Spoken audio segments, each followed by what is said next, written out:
Hello, Maliyekkal Buildware അല്ലേ? അതെ. ഞാൻ എൻ്റെ ഒരു ബാത്റൂം റിനോവേറ്റ് ചെയ്യുന്നുണ്ട്. അതിൽ കൺസീൽ ടാങ്ക് വെക്കാനാണ് ഉദ്ദേശിച്ചത്. എൻ്റെ പല സുഹൃത്തുക്കളും കൺസീൽ ടാങ്കിനെ പറ്റി അത്ര നല്ല അഭിപ്രായമല്ല പറഞ്ഞത്.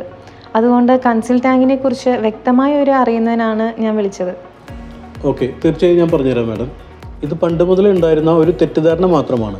കാരണം വെള്ളത്തിലുണ്ടാവുന്ന കരടുകൾ കൊണ്ട് സാധാരണ ക്ലോസറ്റിനുണ്ടാവുന്ന വാട്ടർ ലീക്കേജ് മാത്രമാണ് കൺസീൽഡ് ഫ്ലഷ് ടാങ്കിനും സംഭവിക്കുന്നുള്ളൂ. എന്നാൽ കൺസീൽഡ് ഫ്ലഷ് ടാങ്കിൻ്റെ ഫേസ് പ്ലേറ്റ് മാത്രം അഴിച്ചെടുത്ത് അതിനകത്തുള്ള എല്ലാ ഫിറ്റിങ്സുകളും ഫ്ലഷ് ടാങ്കിൽ നിന്ന് പുറത്തെടുത്ത് കംപ്ലൈൻറ്റ് റെക്ടിഫൈ ചെയ്തിട്ട് തിരികെ അതിൽ തന്നെ സെറ്റ് ചെയ്യാനും നമുക്ക് സാധിക്കുന്നതാണ്. കൂടാതെ ജാഗ്വർ, ഗബ്രിറ്റ് പോലുള്ള ബ്രാൻഡഡ് കമ്പനികളുടെ കൺസീൽ ടാങ്കുകൾ സിംഗിൾ മോൾഡഡ് ആയിട്ടാണ് വരുന്നത്. അതുകൊണ്ട് തന്നെ ടാങ്കിന് ഒരിക്കലും ലീക്ക് വരുന്നില്ല. വെള്ളത്തിൽ കൂടുതൽ കരടുള്ളതാണെങ്കിൽ പ്ലംബിംഗ് ലൈനിൽ ഒരു ലൈൻ ഫിൽറ്റർ സെറ്റ് ചെയ്താൽ തീരാവുന്ന ഒരു ചെറിയ പ്രശ്നം മാത്രമാണിത്. മാഡം ഫ്രീ ആകുമ്പോൾ ഞങ്ങളുടെ ഷോറൂമിലേക്കൊന്ന് വരാമോ? ഓക്കെ, ഞാൻ തീർച്ചയായും വരാം. Okay, thank you.